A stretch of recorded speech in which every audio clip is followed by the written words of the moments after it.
낮에 속한 자의 삶이라는 주제로 계속해서 말씀을 드리고 있습니다.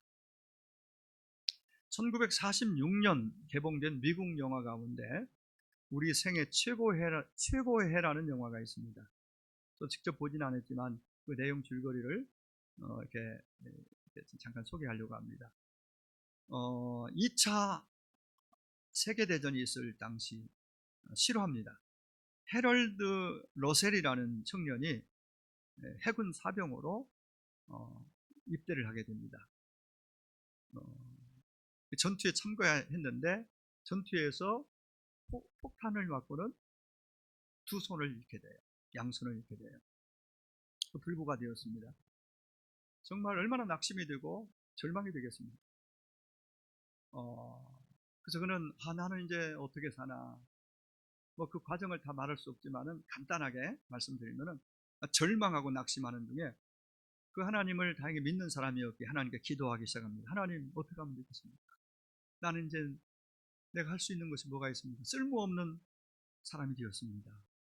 좌절하는 정말 절망의 소리를 내면서 하나님 앞에 기도하는데 잔잔하게 자기 마음에 하나님의 음성으로 감동으로 오는 메시지가 있었답니다. 그 감동이 뭐였냐면요, 깨달음이 뭐냐면요, 그래도 이런 것보다는 남은 것이 많지 않느냐, 이런 것보다는 남은 것이 많지 않느냐. 그런데 러셀이 가만히 생각해 보니까 그게 사실이라는 거예요. 두 눈이 있었고 두 귀가 있고 두 발이 있단 말이죠. 두 팔만 이런 상태인 것을 새롭게 인식하게 됩니다. 그래서 그는 생각을 바꿔먹습니다. 나는 이런 것보다 남은 것이 많다. 이런 것은 단 두 팔뿐이다. 나머지는 다 그대로 있다. 그러면서 그가 이제 마음을 딱 새롭게 먹고 나니까 그러면 내가 어떻게 해야 되느냐. 그래서 그가 의사에게 부탁을 해서 이제 의수를 이제 공급받고 의수를 구입해서 의수를 하고는 얼마나 힘들지만은 이 타이프 치는 것을 막 열심히 연습하고 또 연습을 해서 자기의 살아온 생애를 책으로 글로 정리를 하게 됩니다. 근데 이것이 많은 사람이 감동을 주는 베스트셀러가 돼요. 보통 책이 나와서 베스트셀러 되면 그걸 주제로 해가지고 그 내용을 근거로 해서 영화를 만드는 경우가 많잖아요. 이 사람의 스토리가 영화로 만들어집니다. 본인이 직접 주연을 연출을 맡았다고 합니다. 그리고 인기가 높이 올라가고 인기가 올라가니까 또 많은 분 당연히 재물이 들어오고 소위 성공을 하게 됩니다. 많은 사람들이 감동을 주는 그런 그 책과 영화였습니다. 그게 바로 우리 생애 최고의 해라는 영화고 책인데요. 기자가 와서 물었답니다. 당신은 신체적 조건으로 인해서 절망할 수밖에 없었을 텐데 절망하지 않았습니까? 이렇게 질문을 했답니다. 그때 이 러셀이 대답하기를, 아닙니다. 나의 육체적인 장애는 도리어 가장 큰 축복이 되었습니다. 여러분은 언제나 잃어버린 것을 계산할 것이 아니라 하나님께로부터 받은 것, 얻은 것을 생각해야 합니다. 그 은혜에 감사하며 그것을 내게 남겨진 것을 그것을 사용할 때, 감사함으로 사용할 때에 하나님께서 잃은 것의 열매를 크게 보상해 주십니다. 더 많은 가능성이 그 앞에 열리게 될 것입니다. 이런 멋진 간증을 말미에 꼭 어떤 질문을 받으면 이렇게 고백을 했다고 합니다. 우리는 지난주에 나의 정체성에 대해서 조금 앞서서 이제 강조를 많이 했습니다. 나의 정체성이 뭐냐? 교회 다닌다는 것이 어떤 의미가 있느냐?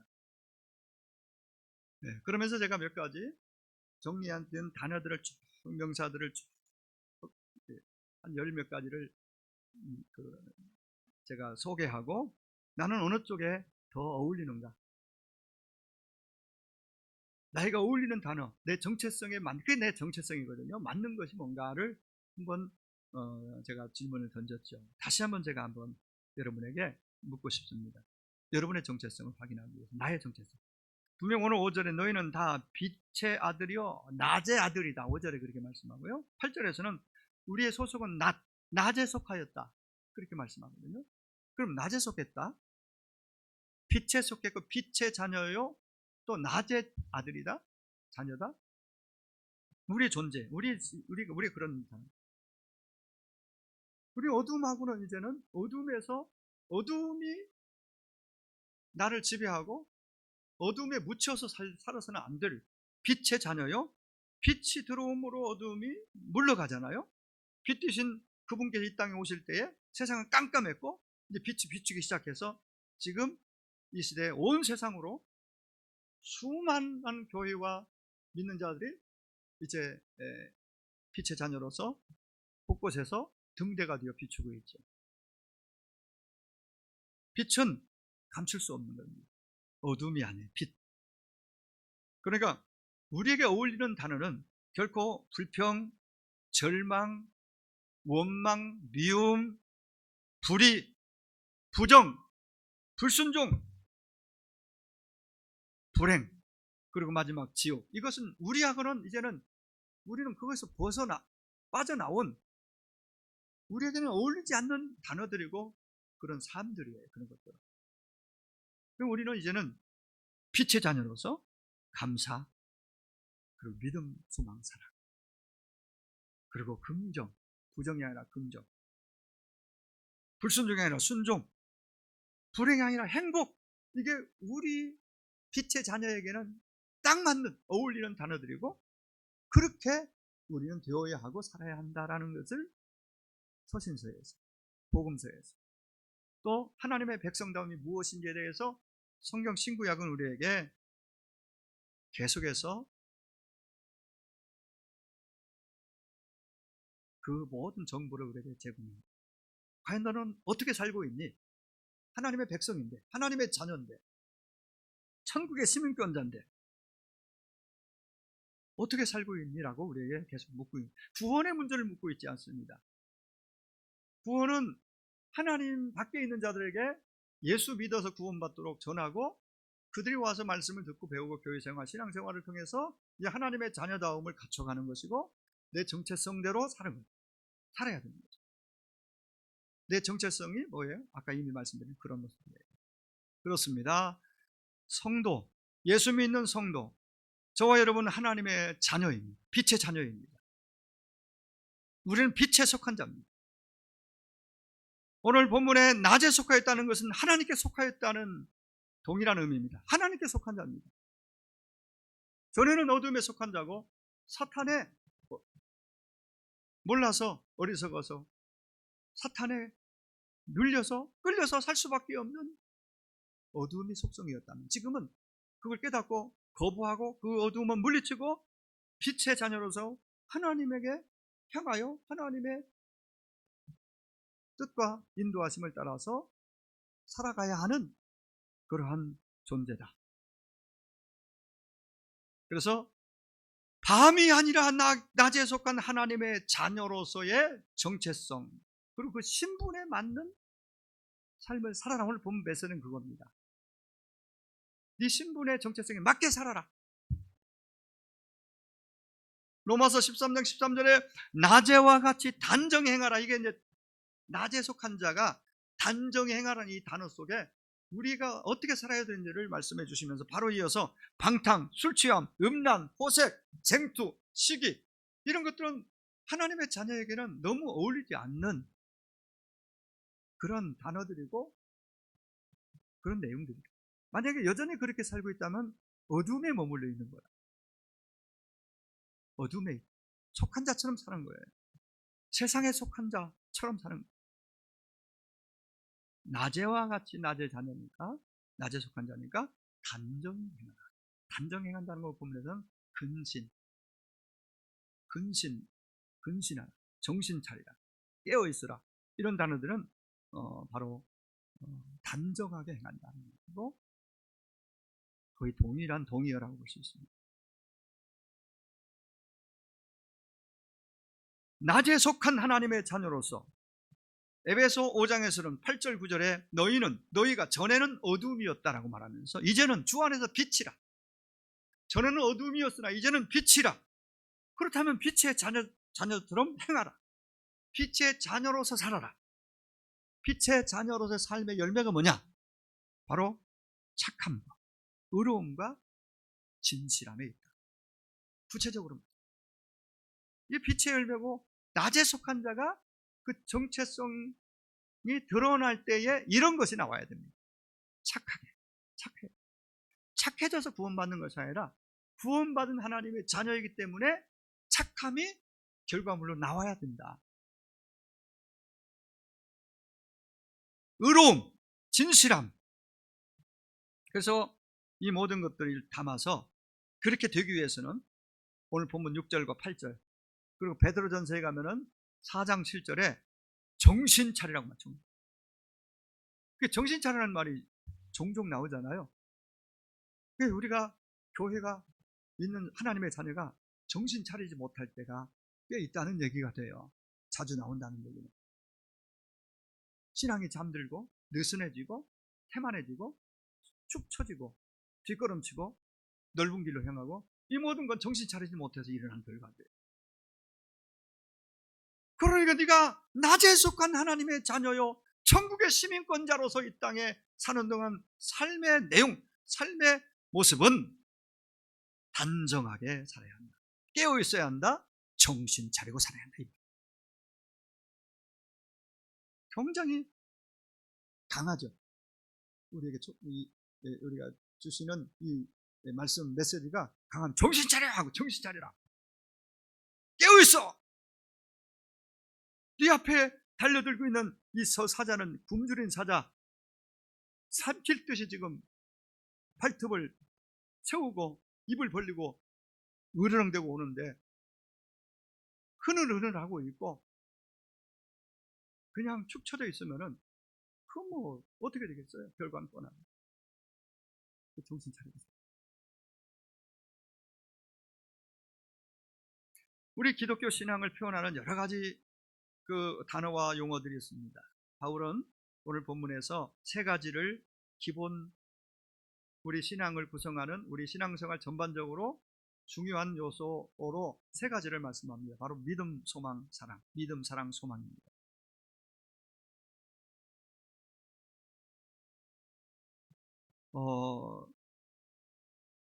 본문이 기록한 본 서신을 갖고 있는 데살로니가 교회를 향해서 사도 바울이 편지를 쓰는 가운데 제가 지난주에 말씀드린 1장 3절에서 세 가지를 축복해요.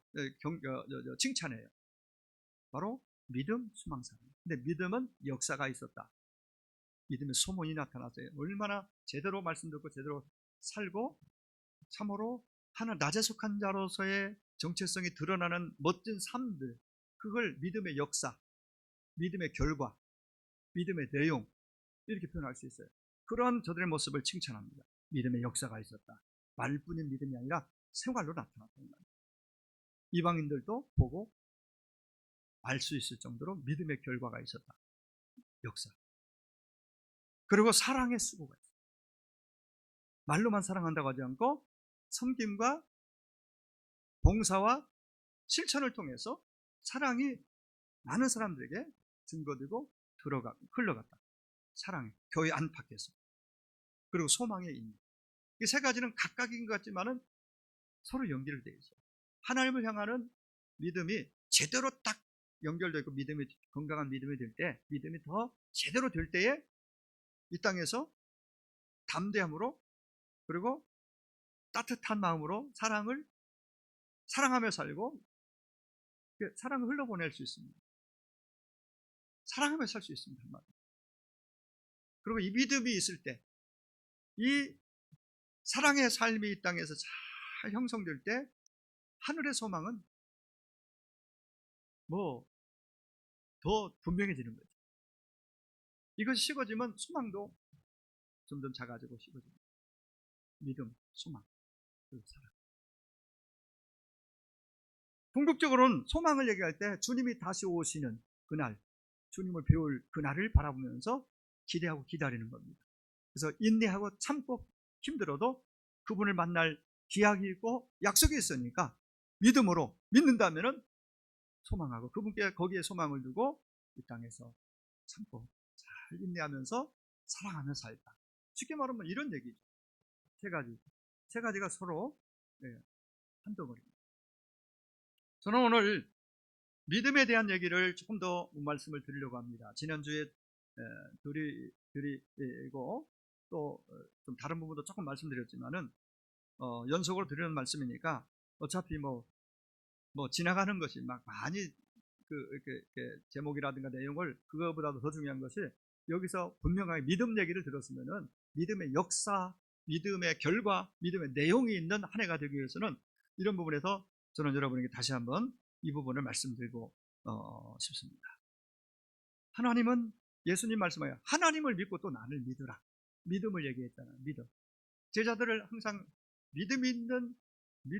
진짜 믿는 자가 되고 그 진짜 믿어서 믿음의 결과가 있고 증거가 있고 세상에 빛이 되고 세상의 아름다움 그 어떤 향기가 되고 내용으로 나타나는 그런 믿음이 되기 위해서 가르치시고 또 뭐 기도도 하게 하시고 또 여러 가지 많은 것들을 3년 반 동안 예수님이 제자들에게 그 믿음을 전수해 주셨습니다.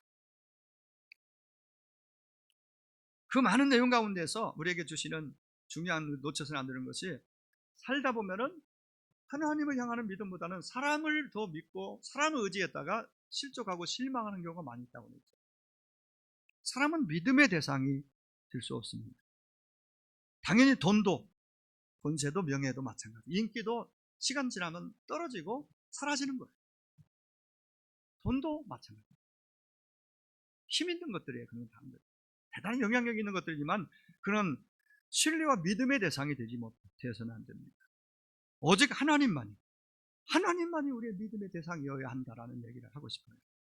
왜냐하면 하나님은 말씀하시고 꼭 이루시는 분이고 하나님의 선하신 뜻대로 이 세상을 운행하시고 인도하시기 때문에 그 하나님을 믿고 하나님을 신뢰하고 이 땅을 사는 것이 진짜 복입니다.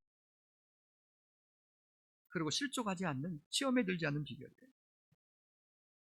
우리 하나님은 어떤 상황, 어떤 환경 속에서도 어떠한 일이 생기더라도 말씀하신 바를 꼭 이루어 주시고 이루어 가시는 분이십니다.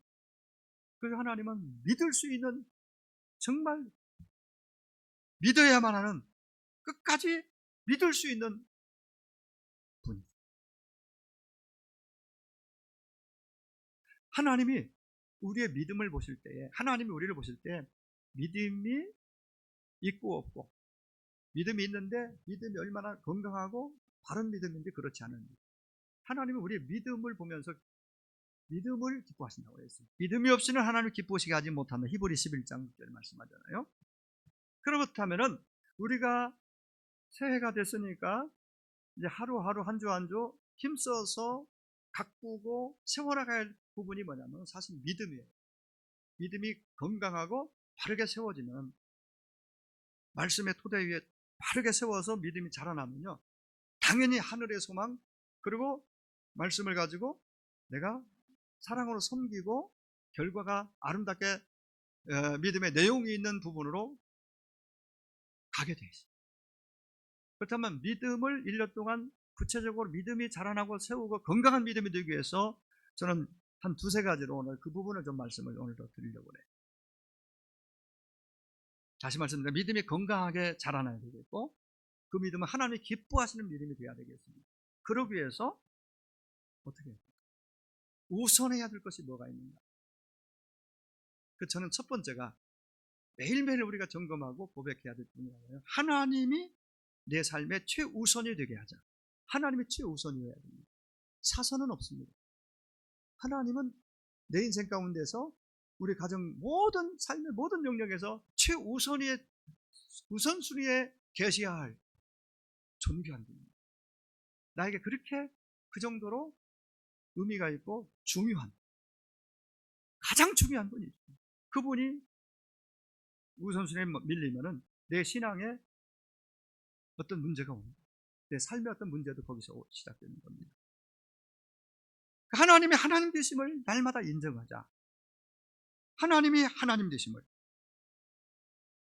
출애굽기 20장에 하나님께 친히 모세를 통해 주신 10가지 계명이 있습니다. 그 중에 첫 번째, 두 번째가 나보다 그 무엇도 네 앞에 두지 마.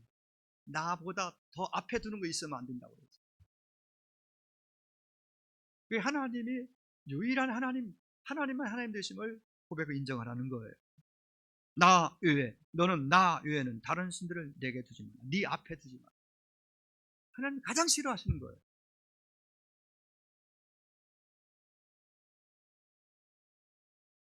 마태복음 6장에서 예수님 33절에 말씀하시기를 너희는 먼저 할 일이 있다. 먼저 그의 나라와 그의 의를. 이거는 하나님 먼저, 하나님 기뻐하시는 그것이 먼저일 때에 그래야만 이 모든 것을 네가 구하고 찾고 두드리는 모든 것들을 내가 더해 주시겠다라고 말씀하세요. 이런 말씀들은 모든 낮에 속한 하나님의 자녀의 삶 가운데서 가장 우선순위에 둬야 될 그 무엇인지를 우리에게 보여줍니다. 하나님이 최우선에, 제 앞자리에 있게 하라. 나의 생각 속에, 나의 관심 속에, 여러분의 생각과 여러분의 관심 속에 하나님 제일주의로 사는 것이 믿음을 건강하게 세우고 바르게 세우는 비결입니다. 순서 바뀝니다. 사실 이것만 제대로 딱 이 정신, 이 정서, 이 믿음을 딱 가져가면요, 정말 굉장히 담대하게 모든 일들을 이렇게 지나갈 수가 있습니다. 바로 앞서간 신앙의 선배님들이 히브리 11장에 나오는 그들이 어느 날부터 어느 순간에 그런 믿음으로 딱 세워질 때 그는 담대하게 세상 가운데 멋지게 살았어요. 믿음의 증거가 나타났어요. 간증이 있는 생이었습니다. 어정쩡하게 필요할 때 하나님 이름 부르는 신앙이 아니라 항상 하나님이 먼저. 이건 결코 변할 수 없는 사실. 한 해 동안 하루하루 한 주 한 주 저와 여러분의 삶 속에, 생활 속에 정말 하나님이 먼저고 하나님 제일주의로 사는 은혜가 있기를 축복합니다. 우선순위가 바뀌면 안 되겠습니다. 두 번째는 우리의 믿음이 바르게 세워져서 하나님이 기뻐하시는 믿음의 사람이 되는 낮에 속한 하나님의 자녀로서의 하나님 기뻐하시는 자가 되기 위해서는 주의를 소중히 여겨야 됩니다. 예배를 소중히 여기자. 저는 이 말씀을 드리고 싶어요. 너무 드리고 싶은 말씀들이 많이 있지만은 이 주일 얘기가 나왔으니까 지금은 특별한 상황이라서 가정에서 예배할 수밖에 없는 그런 분들도 있어요. 뭐 열이 좀 있다든지 아니면은 아니라도 다 만약에 나오셔서 2부 예배에 참여하면은 35명이 넘으면은 안 되잖아요. 그래서 일부로 35명, 2부로 이렇게 나눠서 드리는 것은 전혀 법도 지키면서 우리 예배를 드리는 것이니까 괜찮다는 얘기예요. 특별히 이 상황이 우리가 전체 모일 수 있는 상황이 아니기 때문에 집에서 예배 드릴 수 있습니다. 그래서 건강하고 할 수 있는 분은 1부 나오시고 2부 나와서 주의를 기억하고 이날을 하나님 앞에 소중히 여긴다면 드리는 것이 더 하나님 기뻐하시는 것입니다. 혹 집에서 드린다면 예배가 소중한 거니까 집에서 예배를 제대로 드려야 돼요. 주일. 그래서 안식일을 기억하여 거룩하게 지키라. 기억하고 거룩하게 지키라고 주님은 10계명에 담아서 이것은 예수님이 오셨다고 다 율법이 폐하고 없어진 것이 아니라 10가지 계명은 이것은 없어지는 계명이 아니에요. 크리스찬의 정체성을 세상에 보여줄 수 있는 분명한 기준이 되는 계명들이에요.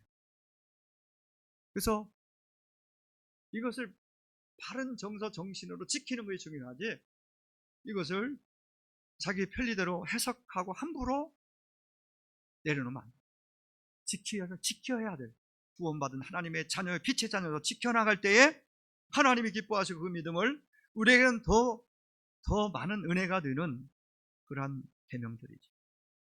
이사야 58장 13절 14절에 여호와의 성일을 존귀한 날이라 하여 이를 존귀히 여기고, 주일을 말합니다. 우리 이 시대에 말하면 안식일, 주일을 존귀한 날이라고, 하나님의 정해주신 이 성일을 존귀한 날이라고 여기 존귀하게 여기면 내가 너희를 존귀하게 여겨주겠다.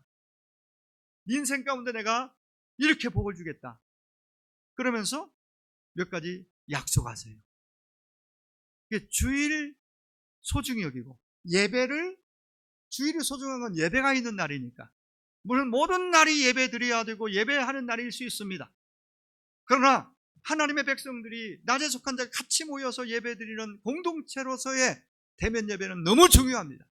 안타까운 것은 그 소중한 줄 알면서도 모두가 만석이어도 10%만 1000명만 모일 수 있는, 1000명이면 천석이면 100명, 100석이면 10명만 모일 수 있는 이 한계가 우리 앞에 놓여 있습니다.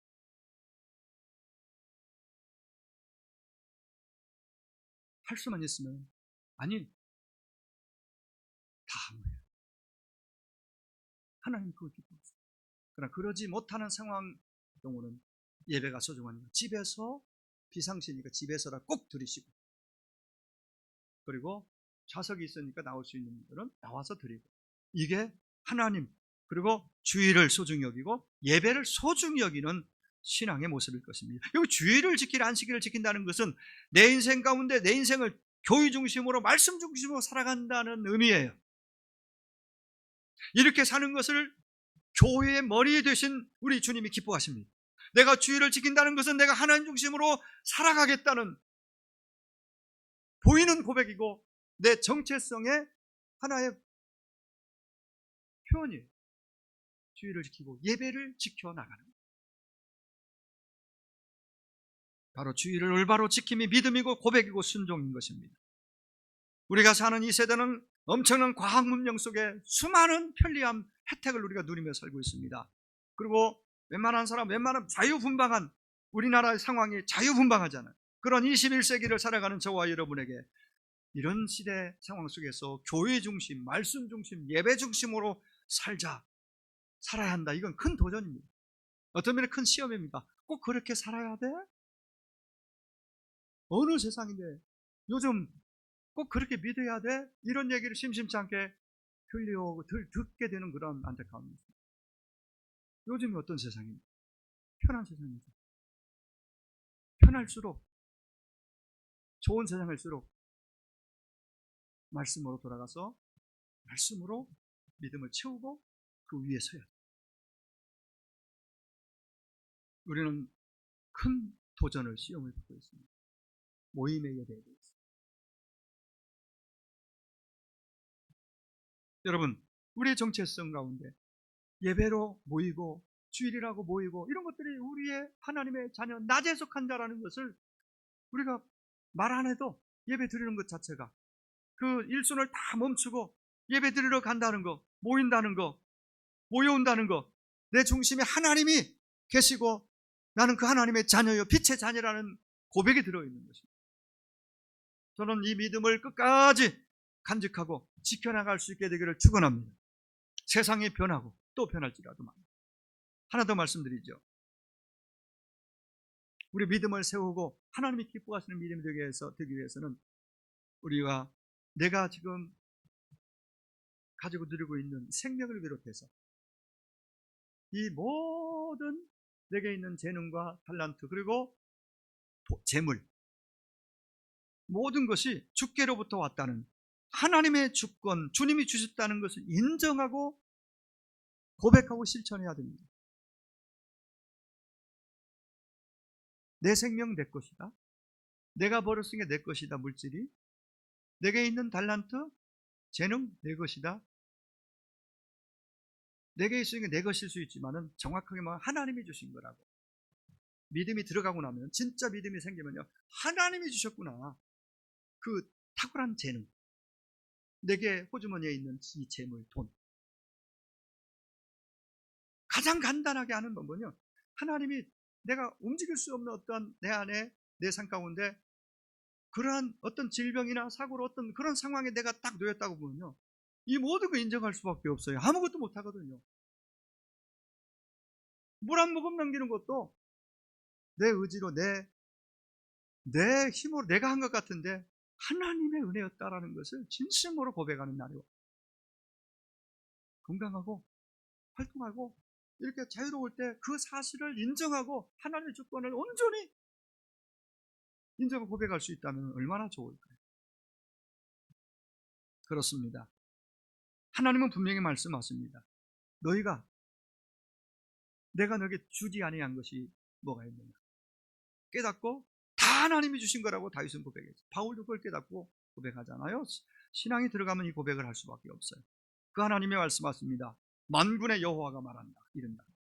너희의 온전한 11조를 창고에 들여서 나의 집에 양식에 있게 하라. 그러면 내가 이렇게 하겠다라는 말씀이죠. 하나님은 하나님을 인정하는 고백이죠. 재물을 수입과 지출에 있어 하나님을 인정하는 거예요. 주권이, 소유권이 그분에게 있다는 거예요. 이거 대단히 쉽지 않은 거예요. 교회 오래 다녀도. 내가 얼마나 힘써서 애써서 땀 흘려 벌은 건데 이건 내 것이지. 이 의식이 왜 없겠어요? 이걸 이거 넘어서야 됩니다. 하나님의 것입니다. 하나님 주셨다. 이거 하나 건들면은 모든 것이 다 허습니다.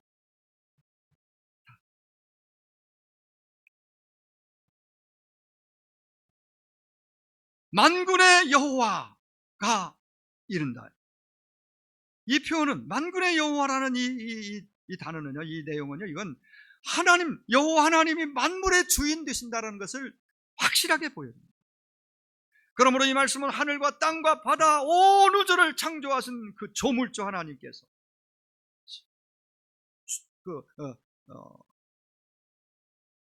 선포하시는 말씀이죠.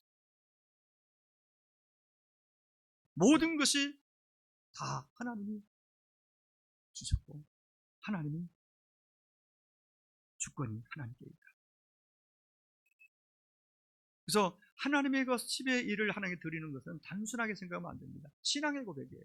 하나님 사랑의 고백이고 하늘의 소망을 고백하는 믿음, 소망, 사랑의 고백이 이 고백, 주일 지킴과 그리고 이 10의 1을 통해서 이 믿음이 증명되고 믿음이 세워질 때에 믿음의 증거, 역사가 나타나는 거예요. 물질에 있어서도. 역대하 31장 6절과 10절에 보면은 히스기야가 고백하는 거예요. 히스기야도 유다 백성과 함께 하나님 앞에 온전한 11조를 드려서 모든 일이 형통하게 되는 복을 받았다는 거예요.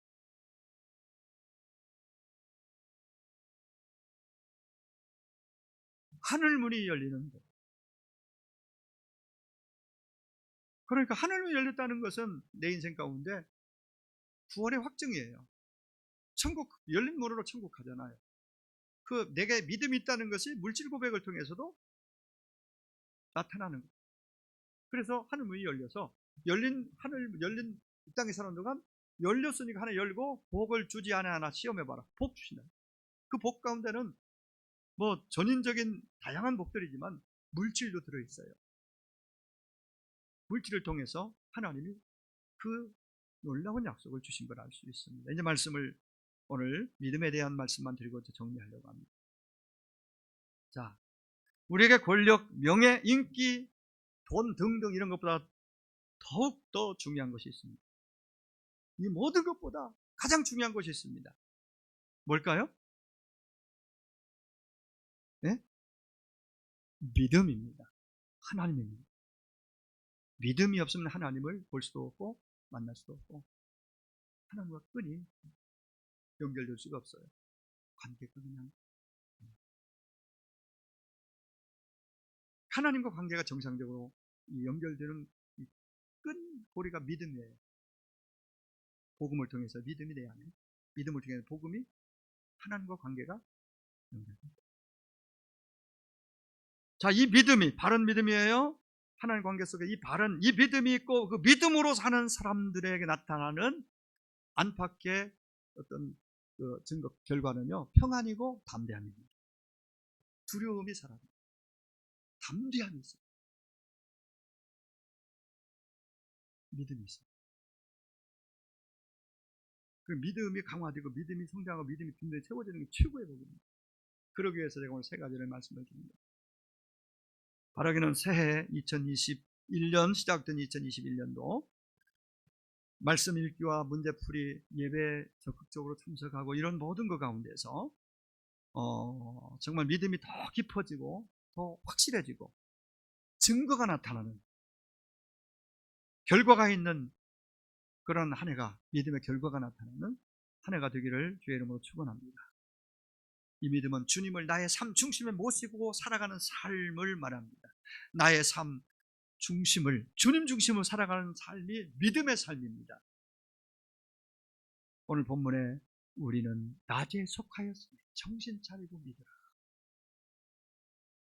아니면 믿음이 어느 날 저 땅바닥에 포적될 수 있단 말이에요. 정신 차리지 않으면 어느새 까먹어버리고 어느새 어정쩡한 자리에 있을 수 있다.